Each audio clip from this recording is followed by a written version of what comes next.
Hi ಸ್ಪರ್ಧಾರ್ಥಿಗಳೇ, ನಮಸ್ಕಾರ. ನಾನು ಇವತ್ತು ಹೊರಟಿರುವ ಒಂದು ಟಾಪಿಕ್ ಯಾವುದಪ್ಪ ಅಂದರೆ ನಮ್ಮ ಭಾರತದ ಆರ್ಥಿಕತೆಗೆ ಒಂದು ಅಸ್ತ್ರವೇ ಅಂತ ಅನ್ಬೋದು. ಅದರ ಬಗ್ಗೆ ಹೇಳ್ತೀನಿ. ಅದುವೇ GST ಆ್ಯಂಡ್ ಟ್ಯಾಕ್ಸ್ಗಳ ಬಗ್ಗೆ ಸಂಪೂರ್ಣವಾದ ಮಾಹಿತಿಯನ್ನು ತಿಳಿಸ್ಕೊಡ್ತೀನಿ ಈ ವಿಡಿಯೋದಲ್ಲಿ. ಈ ವಿಡಿಯೋ ಲೆಂತ್ ವಿಡಿಯೋ ಆಯ್ತಂದ್ರೆ ಪಾರ್ಟ್ 1 ಪಾರ್ಟ್ 2 ಅಂತ ಮಾಡ್ತೀನಿ, ಅಥವಾ ಶಾರ್ಟ್ ಆಗಿ ಆಯ್ತಂದ್ರೆ ಒಂದೇ ವಿಡಿಯೋದಲ್ಲಿ ನಿಮಗೆ ತಿಳಿಸ್ಕೊಡ್ತೀನಿ. ಅದಕ್ಕೂ ಮುಂಚೆ ನಮ್ಮ ಚಾನಲ್ನ ಮೊದಲನೇ ಬಾರಿಗೆ ನೋಡ್ತಾ ಇರೋರು ಈ ನಮ್ಮ ಚಾನಲ್ನ ಸಬ್ಸ್ಕ್ರೈಬ್ ಮಾಡಿ, ಹಾಗೆ ಬೆಲ್ ಐಕನ್ ಕ್ಲಿಕ್ ಮಾಡಿ.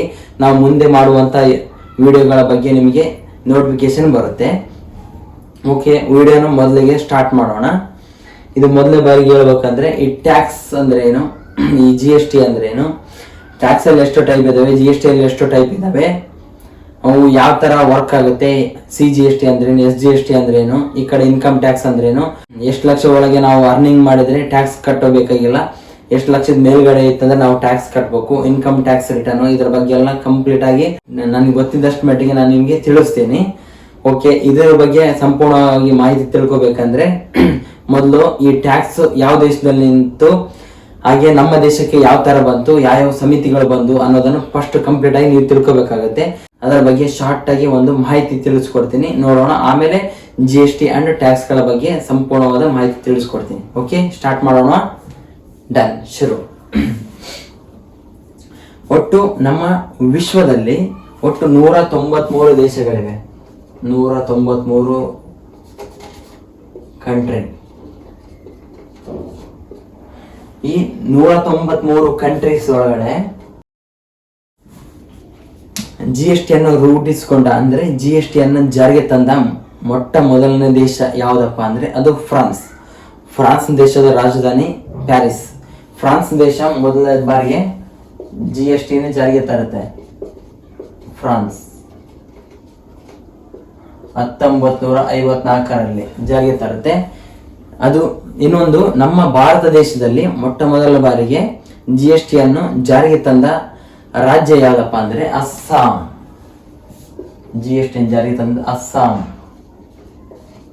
ಅದು ಯಾವಾಗ ಅಂದ್ರೆ 2016 ಆಗಸ್ಟ್ 12ರಂದು ಜಾರಿಗೆ ತರುತ್ತೆ. ಓಕೆ, ನೆಕ್ಸ್ಟ್, ಫ್ರಾನ್ಸ್ ದೇಶದಿಂದ ನಮ್ಮ ದೇಶಕ್ಕೆ ಯಾವ ತರ ಬಂತು, ಯಾವ್ಯಾವ ಸಮಿತಿಗಳು ರಚನೆ ಆದವು, ಹಾಗೂ GST ಅನ್ನುವಂಥ ಕಾಯ್ದೆ ಯಾವ ತರ ಬಂತು, ಯಾವಾಗ ಬಂತು ಅನ್ನೋದನ್ನು ತಿಳ್ಕೊಬೇಕಂದ್ರೆ ಮೊದಲೇ ಹೇಳ್ಬೇಕಂದ್ರೆ 1986ರಲ್ಲಿ ನಮ್ಮ ದೇಶದಲ್ಲಿ ವ್ಯಾಟ್ ರೀತಿ ಟ್ಯಾಕ್ಸ್ ಇತ್ತು. ವ್ಯಾಟ್ ಅಂದ್ರೆ ವ್ಯಾಲ್ಯೂ ಆಡೆಡ್ ಟ್ಯಾಕ್ಸ್. ಈ ತರ ಟ್ಯಾಕ್ಸ್ ಇತ್ತು. ಇದು ಯಾವ ತರ ವರ್ಕ್ ಆಗುತ್ತಂದ್ರೆ, ಒಂದು ಎಕ್ಸಾಂಪಲ್, ಒಂದು ಇದು ಮಾರ್ಕರ್ ಅಂತ ತಗೊಳ್ಳಿ. ಇದನ್ನ ತಯಾರು ಮಾಡ್ಬೇಕಂದ್ರೆ ಕಚ್ಚಾ ವಸ್ತುಗಳು ಒಂದು 4ರಿಂದ 5 ಕಚ್ಚಾ ವಸ್ತುಗಳು ಇರ್ಬೋದು. ಎಕ್ಸಾಂಪಲ್ ಆಗಿ ಹೇಳ್ತೀನಿ. ಈ 4ರಿಂದ 5 ಕಚ್ಚಾ ವಸ್ತುಗಳಿಗೆ ಡಿಫ್ರೆಂಟ್ ಟ್ಯಾಕ್ಸ್ ಇರ್ತಿತ್ತು. ಅಂದ್ರೆ ಅದಕ್ಕೊಂದು 5% ಇರ್ಬೋದು, ಇನ್ನೊಂದಕ್ಕೆ 8, 10, 12 ಹಂಗೆ. ಓಕೆ, ಅರ್ಥ ಆಗಿರ್ಬೇಕು ಅನ್ಕೊಂಡಿನಿ. ಹಂಗಾಯ್ತಾ? ಅದು ಒಂದು ತೊಂದರೆ ಆಗ್ತಿತ್ತು ಗೌರ್ಮೆಂಟ್ಗೆ. ಇನ್ನೊಂದು, ಈ ಕಚ್ಚಾ ವಸ್ತುಗಳನ್ನ ತಗೊಂಡು ಸಿದ್ಧ ವಸ್ತು ಆಗಿ ಒಂದು ತಯಾರು ಮಾಡಿದ್ಮೇಲೆ ಒಂದು ಫ್ಯಾಕ್ಟ್ರಿಯಿಂದ ಹೊರಗಡೆ ಹೋಗ್ಬೇಕಂದ್ರೆ, ಮ್ಯಾನುಫ್ಯಾಕ್ಚರ್ ಮಾಡಿ ಫ್ಯಾಕ್ಟ್ರಿಯಿಂದ ಹೊರಗಡೆ ಹೋಗ್ಬೇಕಂದ್ರೆ ಡಿಸ್ಟ್ರಿಬ್ಯೂಟರ್ಗೆ ಕೊಡ್ತಿದ್ರು, ಆಮೇಲೆ ರಿಟೇಲರ್ ಕೊಡ್ತಿದ್ರು, ಆಮೇಲೆ ಕಸ್ಟಮರ್ ಕೈಗೆ ಹೋಗ್ತಿತ್ತು. ಕಸ್ಟಮರ್ ಕೈಗೆ ಹೋದ್ಮೇಲೆ ಆಮೇಲೆ ಕಸ್ಟಮರು ದುಡ್ಡು ಕಟ್ಟಿದ ಮೇಲೆ ಆ ದುಡ್ಡು ಬಂದಂತ ದುಡ್ಡನ್ನು ತಗೊಂಡು ಆಮೇಲೆ ಟ್ಯಾಕ್ಸ್ ಕಟ್ತಾ ಇದ್ರು. ಆ ತರ ಇತ್ತು. GST ಬಂದ್ಮೇಲೆ ಒಂದು ಕಾರ್ಖಾನೆಯಿಂದ ಔಟ್ಸೈಡ್ ಹೋಗ್ತಾ ಅಂದ್ರೆ ಮುಂಚೆಗೆ ಟ್ಯಾಕ್ಸ್ ಕಟ್ಟಿಸ್ಕೊಂಡ್ಮೇಲೆ ಇದು ಮಾರ್ಕೆಟಿಗೆ ಬಿಡ್ತಾರೆ. ಈ ತರ ಒಳ್ಳೆ ಈಗಿರೋದು ಬೆಟರ್ ಇದೆ. ಅವಾಗಲೂ ಸ್ಕ್ಯಾಮ್ ಸಿಕ್ಕಾಪಟ್ಟೆ ಆಗ್ತಾ ಇದ್ವು. ಹಾಗಾಗಿ ಈ ತರ GST ಚೆನ್ನಾಗಿದೆ. ಬಟ್ ಇದು ವ್ಯಾಟ್ ಅಂದ್ರೆ ಅವಾಗ ಆ ರೀತಿ ಇತ್ತು. ಮತ್ತೆ ಅದಕ್ಕೆ ಸೆಸ್ಸು, ಆ ಟ್ಯಾಕ್ಸು, ಈ ಟ್ಯಾಕ್ಸು, ಟ್ರಾನ್ಸ್ಪೋರ್ಟು ಸಿಕ್ಕಾಪಟ್ಟೆ ಬರ್ತಾ ಇದ್ವು ಟ್ಯಾಕ್ಸ್ಗಳು. ಆ ತರ ಯಾಡಾಗ್ತಿದ್ವು ಸಿಕ್ಕಾಪಟ್ಟೆ ಟ್ಯಾಕ್ಸ್ಗಳು. ಅವಾಗ ಯಾವ ತರ ಮ್ಯಾನೇಜ್ ಮಾಡ್ಬೇಕು ಅನ್ನೋದು ಗೌರ್ಮೆಂಟಿಗೆ ಗೊತ್ತಾಗ್ತಿದ್ದಿಲ್ಲ ಆ ಟ್ಯಾಕ್ಸ್ನ. ಅದಕ್ಕೋಸ್ಕರನೇ ಏನ್ ಮಾಡಿದ್ರಂದ್ರೆ 2000 ಇಸ್ವಿಯಲ್ಲಿ ಅಟಲ್ ಬಿಹಾರಿ ವಾಜಪೇಯಿ ಅವರ ಅಧಿಕಾರಾವಧಿಯಲ್ಲಿ ಅಟಲ್ ಬಿಹಾರಿ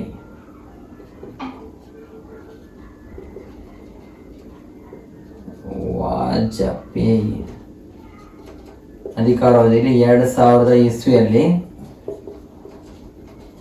ಅಸೀಂ ದಾಸ್ ಗುಪ್ತಾ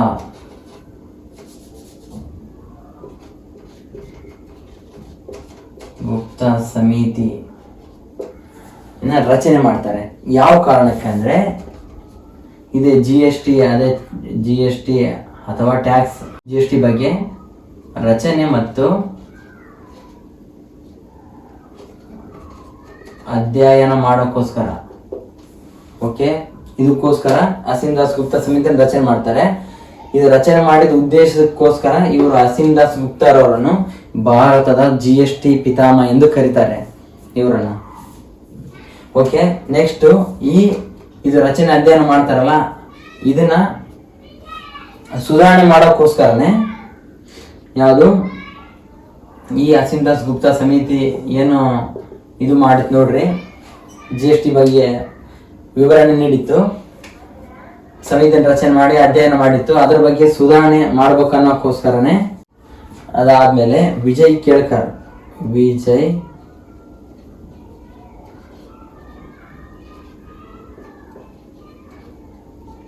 ಸಮಿತಿನ 2002ರಲ್ಲಿ ಜಾರಿಗೆ ತರ್ತಾರೆ. ಅದನ್ನು ಸುಧಾರಣೆ ಮಾಡೋಕ್ಕೋಸ್ಕರ ಈ ಸಮಿತಿ ಜಾರಿಗೆ ತರ್ತಾರೆ.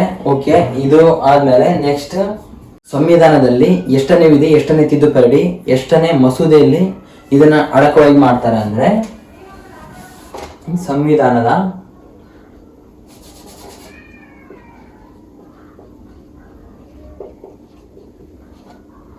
122ನೇ ಮಸೂದೆ, 101ನೇ ತಿದ್ದುಪಡಿ,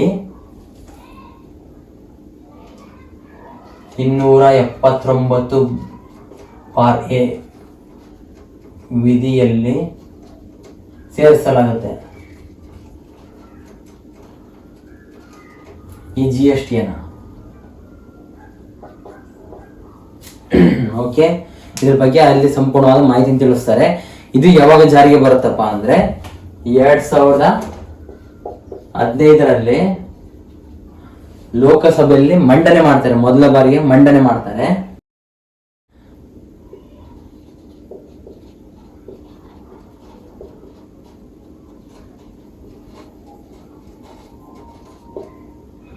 ಲೋಕಸಭೆಯಲ್ಲಿ ಮಂಡನೆ ಮಾಡ್ತಾರೆ. 2017 ಜುಲೈ 1ನೇ ತಾರೀಕು ಜಾರಿಗೆ ಬರುತ್ತೆ. ಆದ್ದರಿಂದ ಪ್ರತಿ ವರ್ಷ ಜುಲೈ 1ನೇ ತಾರೀಕನ್ನು GST ಡೇ ಅಂತ ಕರೀತಾರೆ. ಓಕೆ, ಇದಾದ್ಮೇಲೆ GST ಕೌನ್ಸಿಲ್ ಅಂತ ಒಂದು ಮೀಟಿಂಗ್ ಸಭೆ ನಡೆಸ್ತಾರೆ ವರ್ಷ. ಆ ಮೀಟಿಂಗ್ ಸಭೆ ಅಂದ್ರೆ GSTಯನ್ನು ಹೆಚ್ಚು ಮಾಡೋದಾಗಿರ್ಬೋದು, ಕಡಿಮೆ ಮಾಡೋದಾಗಿರ್ಬೋದು, ಯಾವ್ದಕ್ಕಾದ್ರೂ ಸೇರ್ಸಕ್ಕಾಗಿರ್ಬೋದು. ಹಾಗಾಗಿ ಒಂದು ಮೀಟಿಂಗ್ ನಡೆಸ್ತಾರೆ. ಆ ಮೀಟಿಂಗ್ ಸಭೆಯಲ್ಲಿ ಒಟ್ಟು ಎಷ್ಟು ಜನ ಇರ್ತಾರೆ ಅಂದ್ರೆ GST ಕೌನ್ಸಿಲ್ನಲ್ಲಿ 33 ಜನ ಮೆಂಬರ್ಸ್ ಇರ್ತಾರೆ. ಅದರಲ್ಲಿ ಯಾರ್ಯಾರಪ್ಪ ಯಾವ್ದಾವ್ದು ಅಂತಂದ್ರೆ, ಮೊದಲು ಯೂನಿಯನ್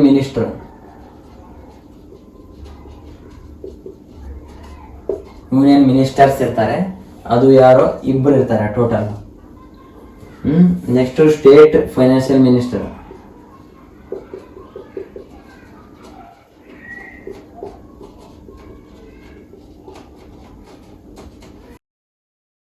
ಇಪ್ಪತ್ತೆಂಟು ಜನ. ಯಾಕಂದ್ರೆ ನಮ್ಮ ದೇಶದಲ್ಲಿ 28 ರಾಜ್ಯಗಳಿದಾವೆ. ಹಾಗಾಗಿ ಒಂದೊಂದು ರಾಜ್ಯದಲ್ಲಿ ಒಬ್ಬೊಬ್ರು ಹಣಕಾಸಿನ ಮಂತ್ರಿ ಇರ್ತಾರೆ ರಾಜ್ಯದಲ್ಲಿ. ಹಾಗಾಗಿ 28 ರಾಜ್ಯದಲ್ಲಿ 28 ಮೆಂಬರ್ಸ್ ಇರ್ತಾರೆ. ನೆಕ್ಸ್ಟ್ UT ಅಂದ್ರೆ ಕೇಂದ್ರಾಡಳಿತ ಪ್ರದೇಶ 8 ಇದಾವೆ ನಮ್ಮ ದೇಶದಲ್ಲಿ. ಅದರಲ್ಲಿ 3 ಕೇಂದ್ರಾಡಳಿತ ಪ್ರದೇಶದ ಮಿನಿಸ್ಟರ್ಸ್ ಇರ್ತಾರೆ ಅಲ್ಲಿ. ದೆಹಲಿ, ಪಾಂಡಿಚೇರಿ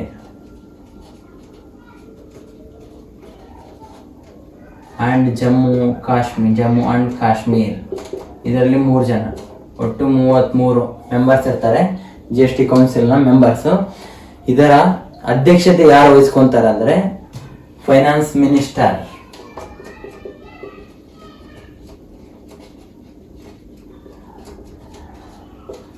ಇದರ ಅಧ್ಯಕ್ಷತೆ GSTಯ ಅಧ್ಯಕ್ಷತೆ ಫೈನಾನ್ಸ್ ಮಿನಿಸ್ಟರ್ ಆಗಿರ್ತಾರೆ. ಅವರು ಈಗ ಪ್ರೆಸೆಂಟ್ ಯಾರು ಇದ್ದಾರೆ ಅಂದ್ರೆ ನಿರ್ಮಲಾ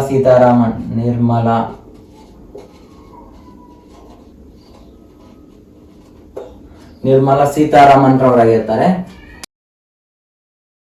ಓಕೆ, ಇದು ಒಂದು ಬೇಸಿಕ್ ಥಿಂಕ್ ಆಗಿದೆ. ನೆಕ್ಸ್ಟ್ ಹೇಳ್ಬೇಕಂದ್ರೆ ಇನ್ಕಮ್ ಟ್ಯಾಕ್ಸ್ ಅಂಡ್ GST ಬಗ್ಗೆ ಹೇಳ್ಬೇಕಾಗುತ್ತೆ. ಒಂದು ಶಾರ್ಟ್ ಆಗಿ ಹೇಳ್ತೀನಿ ನೋಡ್ರಿ. ನೆಕ್ಸ್ಟ್ ವಿಡಿಯೋದಲ್ಲಿ ನಾನು ಇದರ ಬಗ್ಗೆ ಸಂಪೂರ್ಣ ಮಾಹಿತಿ ಕೊಡ್ತೀನಿ. ಪಾರ್ಟ್ 2 ವಿಡಿಯೋ ನೋಡಿ, ಅದರಲ್ಲಿ ನಿಮಗೆ ಪೂರ್ತಿ ವಿವರಣೆ ಇರುತ್ತೆ. ಇದು ಒಂದು ಬೇಸಿಕ್. ಬಟ್ ಈಗ ಪ್ರೆಸೆಂಟ್ ನಲ್ಲಿ GST ಯಾವ ತರ ನಡೀತಾ ಇದೆ, ಟ್ಯಾಕ್ಸ್ ಯಾವ ತರ ಕಟ್ತಾ ಇದ್ದಾರೆ ಅನ್ನೋದು ನಿಮಗೆ ಸಂಕ್ಷಿಪ್ತವಾಗಿ ಮಾಹಿತಿ ಬೇಕಂದ್ರೆ ನೆಕ್ಸ್ಟ್ ವಿಡಿಯೋದಲ್ಲಿ ನೋಡಿ. ಬಟ್ ಇಲ್ಲಿ ಹೇಳ್ತೀನಿ, ಇನ್ಕಮ್ ಟ್ಯಾಕ್ಸ್, ಈಗ ಟ್ಯಾಕ್ಸ್ ಒಳಗಡೆ 2 ಟೈಪ್ ಇರ್ತವೆ, direct tax and indirect tax. Direct tax ಒಳಗಡೆ ಇನ್ಕಮ್ ಟ್ಯಾಕ್ಸ್ ಬರುತ್ತೆ. Okay, gift tax, wealth tax ಇವೆಲ್ಲ ಬರ್ತವೆ. ಈ ಕಡೆ ಇಂಡೈರೆಕ್ಟ್ ಟ್ಯಾಕ್ಸ್ ಒಳಗಡೆ GST ಬರುತ್ತೆ. GST ಅಂದ್ರೆ ಮಧ್ಯವರ್ತಿಯಿಂದ ಕಟ್ಟೋದು. ಈಗ ನಾವು ಇನ್ಕಮ್ ಟ್ಯಾಕ್ಸ್ ಅಂದ್ರೆ ಡೈರೆಕ್ಟ್ ಟ್ಯಾಕ್ಸ್ ಅಂದ್ರೆ ಇನ್ಕಮ್ ಟ್ಯಾಕ್ಸ್ ಅಂದ್ರೆ ನಾವು ಡೈರೆಕ್ಟ್ ಕಟ್ತೀವಿ, ನಮ್ಮ ಆದಾಯದಲ್ಲಿ ಡೈರೆಕ್ಟ್ ಕಟ್ ಆಗುತ್ತೆ. ಇದು ಡೈರೆಕ್ಟ್ ಟ್ಯಾಕ್ಸ್, ಇನ್ಕಮ್ ಟ್ಯಾಕ್ಸ್ ಅನ್ನೋದು. ಇಂಡೈರೆಕ್ಟ್ ಟ್ಯಾಕ್ಸ್ ಅಂದ್ರೆ GST ಅಂದ್ರೆ ನಾವು ಡೈರೆಕ್ಟ್ ಕಟ್ಟಲ್ಲ, ನಾವು ಮಧ್ಯವರ್ತಿ ಕಟ್ತೀವಿ. ಅವನು ಆಗಲೇ ಆಲ್ರೆಡಿ ಗೌರ್ಮೆಂಟಿಗೆ ಕಟ್ಟಿರ್ತಾನೆ. ನೆಕ್ಸ್ಟ್ ವಿಡಿಯೋದಲ್ಲಿ ಕಂಪ್ಲೀಟ್ ಆಗಿ ಹೇಳ್ತೀನಿ. ಇಷ್ಟು ಹೇಳ್ತಾ ನನ್ನ ಮಾತನ್ನು ಮುಗಿಸ್ತಾ ಇದ್ದೀನಿ. ಜೈ ಹಿಂದ್, ಜೈ ಕರ್ನಾಟಕ ಮಾತೆ.